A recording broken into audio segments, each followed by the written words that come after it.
இலவச மின்சாரம் கொடுத்ததனுடைய உள்நோக்கம் என்ன? விவசாயிகளுடைய அறியாமையை அறுவடை செய்ய வேண்டும். அதை தேர்தல் நேரத்தில் வாக்காக மாற்ற வேண்டும். அரசங்காலத்திலேயே ஆங்கிலேயன் காலத்தில் எங்க கையெழுத்து ஆட்சி பண்ணாங்க. அன்னைக்கு எங்க கையை இப்படி இருந்தது மேல வள்ளல். இன்னைக்கு சுதந்திர இந்தியாவில் 78 ஆண்டுகளுக்கு பிறகு இப்படி கையேற்றக்கூடிய ஒரு நிலைமை.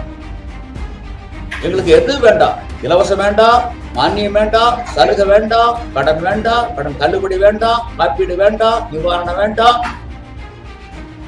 ஒட்டுமொத்த நுகர்வோர் பயனாளி, அறிவிச்ச நபர் ஆட்சியாளர் பயனாளி, விவசாயிகள் பயனாளி அல்ல. தன்னிடம் உதவி கேட்டு வருவோருக்கு இல்லை என்று ஒழிக்காமல் மறைக்காமல் கொடுக்கக்கூடியவர்கள், உதவக்கூடியவர்கள் உழவர்கள். அப்படிப்பட்ட உழவர்கள் கைகள்ல இலவசம் மானியம் போன்ற திருவோடுகளை திட்டமிட்டு திணிக்கலாமா? எங்களுடைய வாழ்க்கை தரம் வாக்கு சக்தி கூடணும்னா, வருமானம் இரட்டிப்பாகணும்னா சம்பள கமிஷன் பரிந்துரை நடைமுறைப்படுத்துற மாதிரி விவசாய கமிஷன் பரிந்துரை ஏற்று செயல்படுத்தணும். நேயர்களுக்கு வணக்கம். இன்று நம்மிடையே இணைந்திருப்பவர் கல் நல்லசாமி அவர்கள். வணக்கம் சார். வணக்கம். விவசாயிகளுக்கு இந்த இலவச மின்சாரம் வழங்குறாங்களே அரசு தரப்புல இருந்து, அதுல விவசாயிகள் பயன் பெறாங்களாங்க ஐயா? அதாவது இலவச மின்சாரம் கொடுத்தாங்க, எதுக்காக கொடுத்தாங்க? பயனாளிகள் யார் ஆட்சியில் இருக்கு? விவசாயிகளுக்கு இலவச மின்சாரம் கொடுத்தது யாரு? எந்த ஆட்சி? கலைஞர் கருணாநிதி முதலமைச்சராக இருந்தபோது விவசாயிகளுக்கு இலவச மின்சாரம் கொடுத்தாங்க. ஆக பயனாளி யாரு? இதுல பயனாளி யாரு? விவசாயிகள். பயனாளிகள் விவசாயிகள் பயனாளிகள். அவர்களுக்கு கொடுக்கப்பட்டுச்சு. இது வெளித்தோற்றம். விவசாயத்துக்கு இலவச மின்சாரம் கொடுக்குறாங்க, விவசாயிகளுக்கு கொடுக்குறாங்களா? இல்ல, வீடுகளுக்கு நாங்க மின்கட்டணம் செலுத்திட்டு இருக்கிறோம். விவசாய பம்ப் செட்டுகளுக்கு இலவசம். அதனுடைய பலன் யாருக்கு போகுது? நுகர்வோர்களுக்கு போகுது. குறைஞ்ச விலையில உணவு கிடைக்குது. புரிஞ்சுதா பயனாளிகள் யாருன்னு? நுகர்வோரோட பெரிய பயனாளி ஒருத்தர் இருக்காரு, அவர் தான் அறிவித்தவர். உள்நோக்கம் என்ன? இலவச மின்சாரம் கொடுத்ததனுடைய உள்நோக்கம் என்ன? விவசாயிகளுடைய அறியாமையை அறுவடை செய்ய வேண்டும். அதை தேர்தல் நேரத்தில் வாக்காக மாற்ற வேண்டும். ஆட்சியில் அமரணும், அதிகாரம் பூசணும், அகப்பட்டது சுருட்டணும், உலக பணக்காரர் பட்டியல தன்னுடைய குடும்பம் வரணும். வந்துட்டுதல்ல, பயனாளிகளுடைய நிலைமை கீழ்நோக்கி போயிட்டுது. பயனாளி யாரு? அறிவிச்ச கலைஞர் மற்றும் 8 கோடி மக்கள், விவசாயிகள் அல்ல. ரெண்டாவது, எதுக்கு இலவச மின்சாரம் கொடுத்தீங்க? ஆங்கிலேயன் காலத்தில் கொடுத்தானா இல்ல அரசங்காலத்தில் இலவசம் இருந்ததா? அரசங்காலத்திலேயே ஆங்கிலேயன் காலத்தில் எங்கிட்ட கையேந்தி ஆட்சி பண்ணாங்க. அரசங்காலத்துல விளைச்சல்ல 6 கையேந்தித்தான் ஆட்சி நடந்தது. ஆங்கிலேயர் காலத்துல நிலவரிதான் பிரதான வரி. அந்த வரியை முன்னிறுத்தித்தான் நாட்டை நிர்வகிச்சுட்டு வந்தாங்க. இன்னைக்கு நிலவரி வசூல் பண்றதே இல்லை. என்ன ஏக்கராவுக்கு 2 ரூபாய்னால. அன்னைக்கு எங்க கையை இப்படி இருந்தது மேல வள்ளல். இன்னைக்கு சுதந்திர இந்தியாவில் 78 ஆண்டுகளுக்கு பிறகு இப்படி கையேற்றக்கூடிய ஒரு நிலைமை. திட்டமிட்டு எங்களுடைய அறியாமை அறுவடை பண்ணி வள்ளலாக இருந்து வந்த எங்களை கையேந்திகளாக மாற்றிவிட்டார்கள். இதுதான் சுதந்திர இந்தியாவில் நடந்திருக்கக்கூடிய ஒரு சாதனை.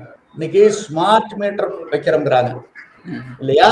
மீட்டர் வைக்கிறாங்க மின் இணைப்புகளுக்கு. அவங்க சொல்ற காரணம், சில நேரங்கள்ல இருமுனை மின்சாரம் தான் பயன்படுத்தணும், ஆனா சில கருவிகளை பொருத்தி 3 முனை மின்சாரமா மாற்றி பயன்படுத்திக்கிறாங்க. இதனால அடிக்கடி ட்ரிப் ஆகுது, சிக்கல் வருது நீர் விநியோகத்துல அப்படின்னு சொல்றாங்க. அப்புறம் எவ்வளவு நுகர்வு விவசாயத்துக்கு அப்படின்னு ஒரு கணக்கிடணும். ஆத்துல போட்டாலும் அளந்து போடுங்கிற பழமொழி. அதுக்காக நாங்க இந்த மீட்டரை பொருத்துறோம் அப்படிங்கிறாங்க. ஒண்ணும் வேண்டாம், மீட்டரே பொருத்த வேண்டாம், இலவச மின்சாரம் வேண்டாம். நாங்க ஒன்னும் கையேந்திகள் அல்ல, பிச்சைக்காரர்கள் அல்ல, சுதந்திர இந்தியாவினுடைய நிரந்தர கையேந்திகள் அல்ல. மீட்டரை பொருத்துங்க. அதே நேரத்துல சம்பள கமிஷன் பரிந்துரை நடைமுறைப்படுத்துற மாதிரி விவசாய கமிஷன் பரிந்துரையை செயல்படுத்தி விடுங்கள். எங்களுக்கு எது வேண்டாம், இலவசம் வேண்டாம், மானியம் வேண்டாம், சலுகை வேண்டாம், கடன் வேண்டாம், கடன் தள்ளுபடி வேண்டாம், காப்பீடு வேண்டாம், நிவாரணம் வேண்டாம், வருமான வரி விலக்களிப்பு வேண்டாம், இலவச மின்சாரமே வேண்டாம். பட்டறிவு அடிப்படையிலான விலை நிர்ணயம் ஒவ்வொரு பண்டத்துக்கு நிர்ணயம் பண்ணிருங்க. விவசாய கமிஷன்ல பரிந்துரையில் என்ன சொல்லியிருக்காங்க? ஒவ்வொரு பண்டத்துக்கு பட்டறிவு அடிப்படையிலான விலை நிர்ணயம். அரசாங்கங்களுக்கு பண்ணை இருக்குல்ல, அந்த பண்ணைகள்ல நீங்க சாகுபடி செய்யுங்க. இப்போ நீங்க பயிர் பண்ணிட்டு தான் இருக்கீங்க. ஆராய்ச்சி அடிப்படையில சொல்லி சாகுபடி செலவு கணக்கிடுறது இல்லை. சரிவாதி பண்ணைய ஆராய்ச்சி அடிப்படையில் நடத்துங்க. எவ்வளவு செலவு வேணாலும் பண்ணிக்கங்க, அதுக்கு ஆடிட்டே வேண்டாம். என்ன ஆராய்ச்சி? மீது சரிவாதி பண்ணைய நீங்க வணிக நோக்கில் நடத்துங்க. அரசு அதிகாரிகளை வச்சு சம்பள கமிஷன் பரிந்துரைப்படி அவங்களுக்கு ஊதியம் கொடுத்து நீங்க சாகுபடி செய்யுங்க. ஒரு குவிண்டால் நெல் சாகுபடி செய்யறதுக்கு என்ன செலவாகுது, ஒரு குவிண்டால் பருத்தி எடுக்க என்ன செலவு, ஒரு டன் கரும்பு அறுவடை செய்து ஆலைக்கு கொண்டு போகும் வரை ஆகும் செலவு என்ன, 1 லிட்டர் பால் கறக்கிறதுக்கு என்ன செலவாகுது, இதையெல்லாம் துல்லியமா நீங்க கணக்கிடுங்க. சரிவாதி லாபமா வச்சு பண்டத்துக்கு வேலை நிர்ணயம் பண்ணிருங்க. அதுக்கு பின்னாடி எந்த இலவசம் வேண்டாம், எந்த மானியம் வேண்டாம், இலவச மின்சாரம் உள்ளிட்ட எல்லா சலுகையும் எடுத்துருங்க. எங்களை சுதந்திரமா நீங்க வாழ விடுங்க. எங்களுடைய தன்மானத்துக்கு சுயமரியாதைக்கு நீங்க வேட்டு வைக்காதீங்க. இல்ல விவசாயிகள் பயனாளி இல்லையா சொல்றீங்களா ஐயா? நாங்க பயனாளி கிடையாது. ஒட்டுமொத்த நுகர்வோர் பயனாளி, அறிவிச்ச நபர் ஆட்சியாளர் பயனாளி, விவசாயிகள் பயனாளி அல்ல. நான் கேட்டது என்ன, கேட்டது விவசாய கமிஷன் பரிந்துரை நடைமுறைப்படுத்தி சொல்லி கொடுக்கிறது இலவசம். இது ஏற்புடையதல்ல. ஒரு உழவனை பத்தி வள்ளுவர் பதிவு பண்றாரு. இறப்பார் போன்று இயவர், கரவாது கை செய்தூன் மாலையவர். உழவு தொழில் செய்து வாழ்க்கையை அமைத்துக் கொண்டிருக்கக்கூடிய உழவர்கள் யாரிடமும் யாசிக்க மாட்டார்கள், கையேந்த மாட்டார்கள், பிச்சை எடுக்க மாட்டார்கள். தன்னிடம் உதவி கேட்டு வருவோருக்கு இல்லை என்று ஒழிக்காமல் மறைக்காமல் கொடுக்கக்கூடியவர்கள், உதவக்கூடியவர்கள் உழவர்கள்.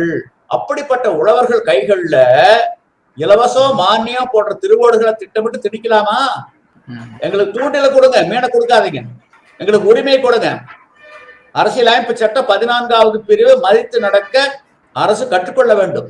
ஏன் ஒரு கண்ணுக்கு வேணா மறு கண்ணுக்கு சுண்ணாம்பு? 8வது சம்பள கமிஷன் பரிந்துரை ஏற்று மத்திய அரசு ஒப்புதல் அளிச்சிருக்காங்கல்ல அமைச்சரவை. என்ன ஆச்சு விவசாய கமிஷன்? ஏன் பாரபட்சம்? ஓர்ந்து கண்ணோடாது இறைவிருந்து யார் மாட்டும் தேர்ந்து செய்வதே முறை. எங்க முறை? அதனாலதான் ஒரு உயர் நீதிமன்றத்துல ஒரு 6 காலி பணியிடங்கள் என்ன கழுவுறது கழுவுக்கூடிய வேலை. அதுக்கு 10,000 பேர் விண்ணப்பிக்கிறாங்க. ஏன் 10,000 பேர் போட்டி போடுறாங்க? அதுல பாதி பேர் பட்டதாரிகள். கழுவறக்கு 10,000 பேர் போட்டி, அதுல பாதி பேர் பட்டதாரிகள். என்ன சம்பள கமிஷன் பரிந்துரைப்படி ஊதியம் இருக்கிறதுனால எங்களுடைய வாழ்க்கை தரம் வாங்கும் சக்தி கூடணும்னா, வருமானம் இரட்டிப்பாகணும்னா சம்பள கமிஷன் பரிந்துரை நடைமுறைப்படுத்துற மாதிரி விவசாய கமிஷன் பரிந்துரை ஏற்று செயல்படுத்தணும். இதுதான் பிரச்சனைகளுக்கு தீர்வே வழிய இலவசம் கொடுப்பதோ மானியம் கொடுப்பதோ தீர்வு அல்ல.